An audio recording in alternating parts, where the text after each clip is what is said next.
deste município, todos os povoados, em nome do Senhor Jesus Cristo. Que a tua bênção, Senhor Deus, alcance cada homem e cada mulher, em nome de Jesus. E amém. E graças a Deus. Olha, aqui nós temos, né, uma palavra que reflete, né, muitíssimo o sofrimento do nosso Senhor e Salvador Jesus Cristo. Aqui essa passagem, né, na onde nós vemos aqui pela leitura o sofrimento do Senhor Jesus pelo meu e o teu pecado, né? Aqui nós vemos Jesus na cruz e ele ainda operando a salvação, operando o perdão. Ali ele está manifestando o grande amor de Deus, né? Através, quando ele proclama, né? Quando ele proclama: Pai, perdoa a estes que não sabem o que fazem, né? Ele está manifestando seu grande amor, sua salvação, né? Então aí levaram Jesus, né? Levaram Jesus para o local chamado Gólgota, ou em outra tradução pode ser Caveira, né? E lá o crucificaram. E a Bíblia relata, né, nesse texto que nós lemos, que foram crucificados também 2 malfeitores, um à sua direita e outro à sua esquerda. E aqui nós vemos a operação salvífica de Deus através do Senhor Jesus. Aqui nós vemos aqui esses 2 malfeitores. Todos 2 desejavam a salvação. Todos 2 desejam a salvação. Nas Escrituras Sagradas a gente pode, né, perceber que existem alguns tipos de salvação. A salvação do perigo, a salvação da sepultura, a salvação da enfermidade, a salvação da aflição e a salvação da alma. Eu destaquei esses 5 tipos de salvação, mas a gente vai falar bem rápido, né? Bem rápido, para que, né, não venhamos cansar a nenhum dos ouvintes, né? Então, a salvação, né? Aí eu pergunto, começo perguntando, qual é o tipo de salvação que você, meu amigo e minha amiga, precisa? Sabemos que a salvação do Senhor é indispensável para todos nós. A salvação do perigo, foi o primeiro aqui que nós citamos. Nós encontramos lá em Mateus capítulo 8, a partir do versículo 23, Jesus conduzindo ali os seus discípulos para uma grande missão, para uma grande obra de Deus, ali no outro lado, do lago da Galileia, né? Ia para onde? Para Gadara, para o território de Gadara, né? Ali tinha um gadareno que precisava urgentemente, né, da presença de Deus, do resgate, da libertação, né? E nos diz a Bíblia que, né, um vento, né, uma tempestade se levantou ali no mar da Galileia de tal maneira, né, e tinha muitos discípulos ali que eram pescadores experientes no mar. Mesmo assim, né, eles não puderam controlar, né, aquela embarcação, não puderam ali dominar a embarcação, pois a força do vento, a força da água estava a ponto daquela embarcação ela descer ao fundo, né, do lago da Galileia. E interessante que eles percebendo ali que não estava mais controlando, né, e Jesus está lá dormindo na polpa daquela embarcação. Ainda bem que Jesus estava no barco, né? Coisa boa, meu amigo, minha amiga, meu irmão, Jesus está dentro do nosso barco. Nós estamos na embarcação que Jesus está. Aí nós receberemos o livramento, a bênção de Deus. Aí os discípulos começaram ali, uns correram lá, foram despertar o Senhor Jesus. E nos diz a Bíblia que Jesus levantou e repreendeu o vento e o mar. Né?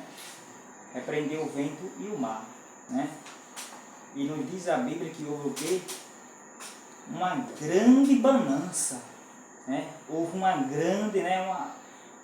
grande quietude no mar. Né? Ali houve uma salvação. A salvação de quê? A salvação do perigo. Eles estavam correndo perigo. Houve a salvação do perigo. Louvado seja o nome do Senhor. E a salvação da sepultura. A salvação da sepultura nós vemos ali em Lucas no capítulo 8, a partir do versículo 40, ali o Jairo, né? O Jairo tinha uma filha, numa tradução bíblica, eu li na tradução Almeida, revista e corrigida, né? Aí diz lá que a menina tinha quase 12 anos. Ele chegou perante Jesus, quando Jesus voltou, né, do outro lado ali. Jesus chega ali bem provável, né, em Cafarnaum. Aí está lá uma multidão, inclusive Jairo, está lá. E ele se prostrou perante o Senhor Jesus, né, adorou ao Senhor Jesus e depois fez um pedido a ele dizendo, né, Senhor, a minha filha está enferma a ponto de morrer. E Jesus né, decidiu ir à casa de Jairo para ali, né, curar a filha do Jairo, né? E aí Jesus vai em direção à casa do Jairo, né? Chega lá na casa do Jairo, o que aconteceu? A menina já estava morta. Até então, antes de Jesus chegar à casa de Jairo, Jairo já soube da notícia. Não incomode o mestre, pois a sua filha já morreu, está morta. Jairo ficou meio nervoso, né? Mas Jesus está presente. Jesus está presente, há controle, né? A bênção vem. E Jesus disse para Jairo, olha, não temas, creia somente. Aí aliviou Jairo, né? Trouxe uma tranquilidade para Jairo, né? Apesar de ele ter ficou sabendo da notícia que a filha já estava morta, mas ele ficou ali de uma certa forma mais tranquilo.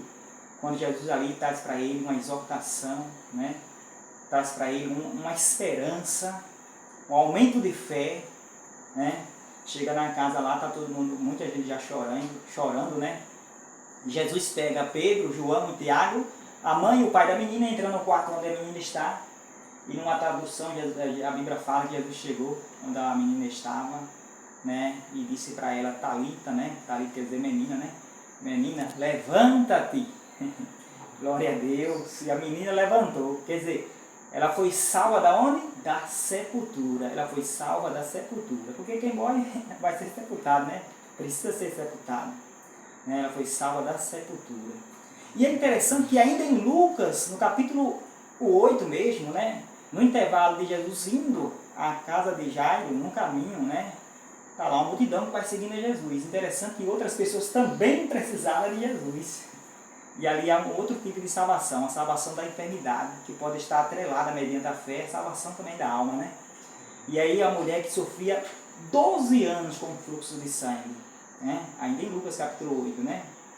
Lucas capítulo 8, aí versículo 43 ao 48, nos diz a Bíblia que aquela mulher, pela fé, né? É uma mulher que estava desprezada, condenada pela sociedade da época, né? Mediante a lei mosaica, né? A lei, né, de Moisés, né? Definia esse tipo de situação como uma pessoa imunda, uma pessoa impura, melhor dizendo, né? Pessoa impura, é a mesma coisa da imunda, né?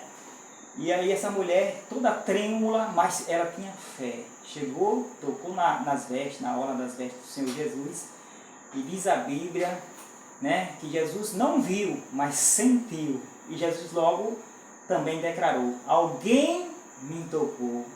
E nos diz a Bíblia que os discípulos começaram a falar, né, um deles, né, bem provável que Pedro disse assim, Senhor, a multidão que aperta, o Senhor disse, alguém me tocou?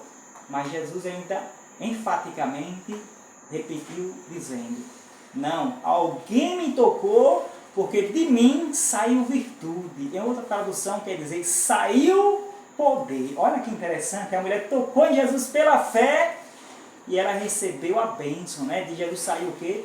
A bênção, né? O poder, a cura, a libertação para a vida daquela mulher. E quando a mulher ouviu isso, a Bíblia fala que ela toda trêmula, ela tremendo, né?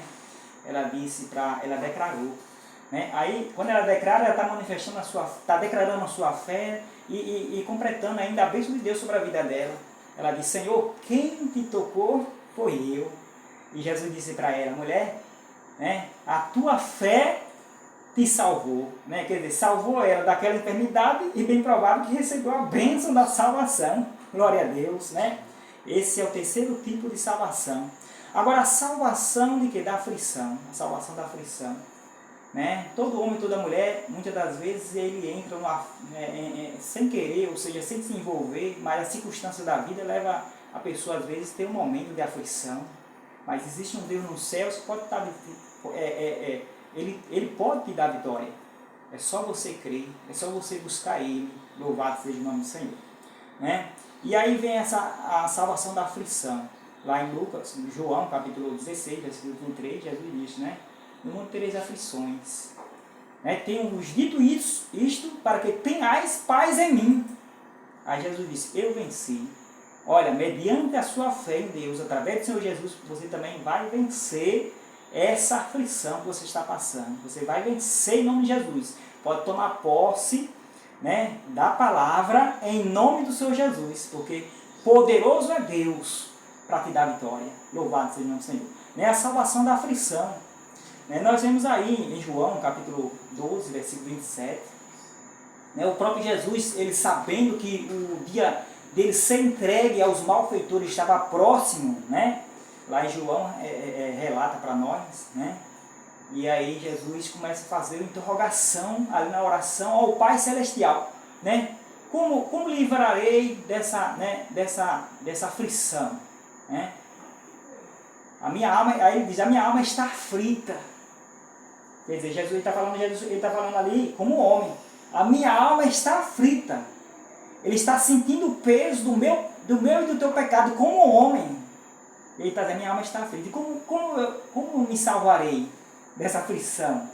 Né? Quer dizer, a salvação da aflição. Né? Mas Jesus, ao mesmo tempo, fecha o versículo dizendo, não, Pai. Né? Foi para isto que eu vim. Ele já sabe, né? Antes de os malfeitores, né, de ser entregue os malfeitores, ele já sabia. Não, Pai, para isso foi que eu fui enviado. Para isso foi que eu vim. Louvado seja o nome do Senhor. É a salvação da aflição. Né? Agora, a salvação da alma. Esta eu tenho como a mais importante. A salvação da alma. Né? Porque o homem, né, como diz a palavra do Senhor, né, após a morte segue-se o juízo. Né? Então, tem gente que diz, morreu, acabou. Não morreu, não acabou. Né? Se inicia um novo ciclo. Né? Se inicia um novo ciclo da vida humana, né? Aí a salvação da alma, ela é importante, né? Louvado seja o nosso Senhor. Essa aqui que a gente vai focar e a gente vai fechar essa reflexão, essa palavra que Deus colocaram no meu coração em cima desse quinto aqui. A salvação da alma, né? O texto que nós lemos, ali tem a salvação, né? Jesus foi crucificado, como a Bíblia fala aqui. Jesus foi crucificado, mais dois malfeitores, um à sua direita e outro à sua esquerda. Né? Quer dizer, dois tipos de morte ali, duas classes de pessoas ali foram mortas. Né? Quer dizer, foram para a cruz. Né? Jesus, né? E os dois malfeitores. Né? A sentença de Jesus foi dada pelo Pai Celestial para pagar o meu e o teu pecado.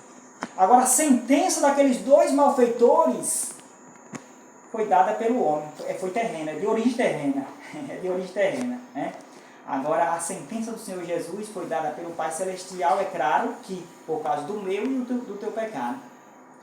Né? E é interessante, está lá Jesus na cruz. E muitos malfeitores, ou seja, pessoas ímpias, que não têm temor a Deus, começaram a zombar de Jesus. Começaram a olhar para Jesus como uma pessoa desprezível, como uma pessoa que não tinha nenhum valor, nenhum prestígio. Né? Mas, porque eles não sabiam, né, que foi para essa obra que o Pai Celestial enviou ele. Ele não sabia, do tanto que Jesus disse assim, Pai, perdoa a estes que não sabem o que fazer. Ele está manifestando ali, está na cruz, está sofrendo. E está manifestando o que? O perdão para aquelas pessoas.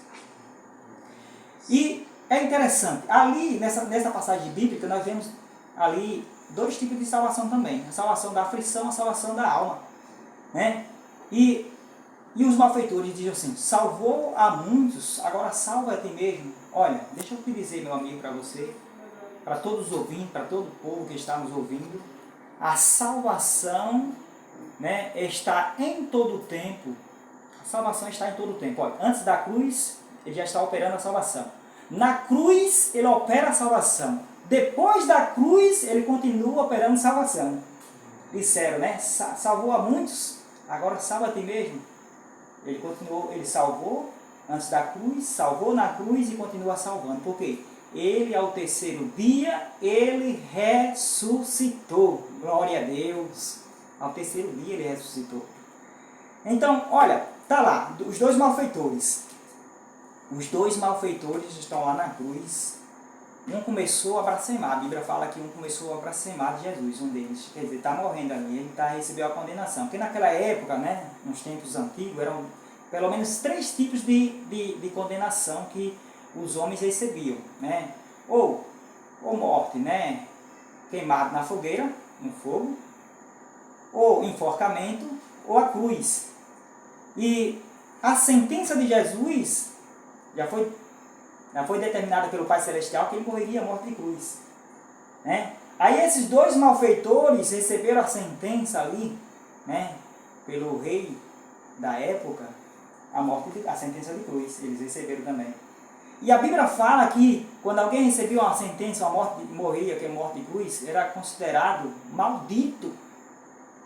Foi considerado maldito. Então esses dois malfeitores, eles cometeram um grande ato, né, na sociedade da época. Eles receberam a condenação de morte de cruz. Agora Jesus. E Jesus? Jesus, né? Jesus está ali levando sobre a cruz o meu ato pecaminoso e o seu ato pecaminoso. O ato pecaminoso da humanidade, né? Originado ali pela Adão e Eva. O homem pecou. O primeiro homem pecou. Né? Pelo um só homem entrou o quê? O pecado no mundo, como diz lá em Romanos. Mas pelo outro entrou o quê? A salvação. Entrou a salvação. Louvado seja o nome do Senhor. E aí Jesus Cristo, ele se tornou maldito, ou seja, se fez maldito pelo meu e o teu pecado. Quer dizer, a cruz de Jesus trouxe para ele cicatriz. Mas para nós trouxe o quê? A cura. Glória a Deus. A cruz de Jesus trouxe para ele o quê? O sofrimento. Mas para nós trouxe a bênção. A salvação, a libertação. Trouxe para nós. Nós precisamos atentar para isso e valorizar. E pela fé agradar a Deus, andar na presença do Senhor e agradar a Deus. Aí um dos malfeitores começou a lhe maldizer, né? Desce da cruz, salva a ti mesmo e a nós também. Quer dizer, ele queria ser salvo da aflição, daquela aflição. Ele está sofrendo também, ele queria ser salvo da aflição.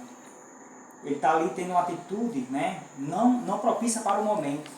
Porque o momento que Jesus quer operar ali, a bênção que ele quer operar, é a salvação da alma, e não a salvação da aflição. E ele foi infeliz no ato dele, né? Se vós é filho de Deus, desce da cruz, salva a ti mesmo e a nós também, né? Quer dizer, ele queria ver primeiro para depois crer. Já o outro ali, né, com o coração quebrantado, sofrendo também, mas ali está manifestando a sua fé, a sua humildade, né? Ele já estava vendo ali Jesus, né? Bem provável que ele já tinha ouvido falar de Jesus, né? Como também, bem como o outro também.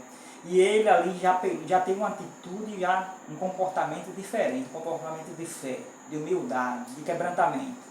E ele olha para o outro, ele olha não sei se ele pôde olhar, né? Ele ouviu, né? E disse, vós estando na mesma condenação, nem sequer a Deus teme. Olha, ele reconheceu o pecado dele, né? Dizendo assim, olha, nós na verdade recebemos o que merecemos. Ele reconheceu o pecado dele. Quer dizer, né? Coisa boa quando o homem reconhece o seu pecado, sua fraqueza, e recorre àquele que pode o salvar, o santificar. Aí ele diz, olha, vós estamos na mesma condenação, nem sequer a Deus teme. Nós na verdade recebemos o que merecemos. E ele ali fechou ali aquele diálogo com o outro homem que estava lá, o outro malfeitor que estava do outro lado, né? Não sabe se foi da esquerda ou da direita, né? Que a Bíblia fala, foi uma a sua esquerda ou a sua direita, a direita de Jesus ou uma a esquerda dele. Mas a gente não sabe qual foi o que manifestou a sua fé. E ele ali apelou para Jesus, né, de uma forma diferente, dizendo assim, Senhor, quando entrares no teu reino, lembra-te de mim. Olha, irmãos, que coisa mais maravilhosa. Ele está morrendo ali. Tem poucos minutos, tem poucas horas ali ou minutos para partir dessa vida para outra. E ele ali aproveitou a grande oportunidade que ele estava tendo ainda e olhou para Jesus com fé, não com murmuração, não com blasfêmia.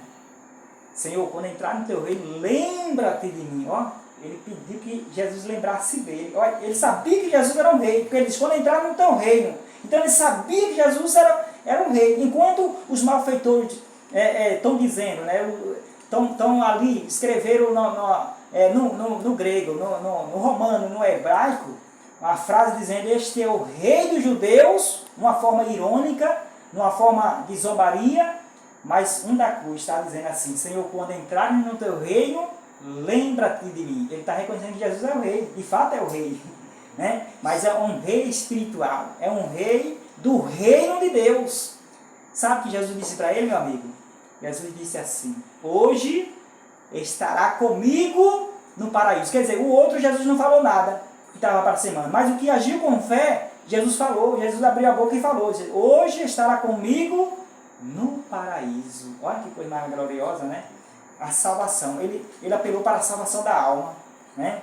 Essa é a mais importante, a salvação da alma. Zaqueu, lá em Lucas, já vou concluir, lá em Lucas capítulo 19, Zaqueu também está apelando para a salvação da alma. Subiu numa árvore, queria ver Jesus. Quando Jesus entra na cidade de Jericó, está lá Zaqueu, em cima de uma árvore, uma figueira brava. E antes que Zaqueu visse a Jesus, Jesus viu a Zaqueu e disse: Zaqueu, desce depressa, porque hoje convém me posar em tua casa, ou entrar em tua casa. Diz a Bíblia que Zaqueu desceu depressa da árvore e recebeu a Jesus com alegria. Olha que coisa mais maravilhosa, receber a Jesus com alegria. Não tem coisa melhor, porque através dele que a gente obtém ou alcança a graça de Deus, a salvação. Louvado seja o nome do Senhor, né?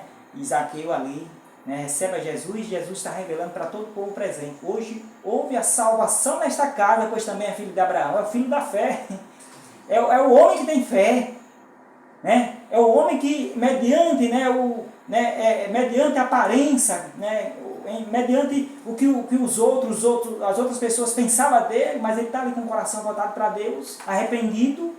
E Jesus diz para ele: hoje a salvação entrou nesta casa, pois também é filho de Abraão. A salvação da alma aí, é a salvação da alma pela fé.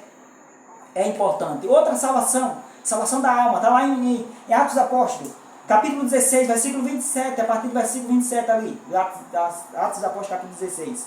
O carcereiro ali, em meio à circunstância, ele também está apelando para Paulo e Silas, o que ele deveria fazer. E Paulo e Silas diz assim para ele, né? Creia no Senhor Jesus e será salvo, tu e a tua casa. Glória a Deus. A salvação da alma aí. Glória a Deus, a salvação da alma é indispensável para todos nós. Está lá em Mateus também. Mateus capítulo 4, capítulo 10, melhor dizendo, capítulo 10, versículo 32 e 33. Jesus disse assim: aquele que me confessar diante dos homens, eu também confessarei diante do meu Pai que está nos céus. Aí versículo 33, Jesus disse assim: porém aqueles que me negarem diante dos homens, eu também negarei ele diante do meu Pai que está nos céus. Aí João, e fecho aqui, João capítulo 1, versículo de número 11 ao 13. O evangelista João escreveu, é bem provável que João Batista falou, ou o próprio Jesus falou, né? Lá está escrito assim: veio para que era seus, e os seus não o receberam. Mas a todos quantos o receberam, deu-lhe o poder de serem feitos filhos de Deus, os quais não nasceram, olha, do sangue, nem da carne, nem da vontade do varão, mas nasceram de Deus. Que Deus abençoe a você, meu amigo, minha amiga, meu irmão, em nome do Senhor Jesus.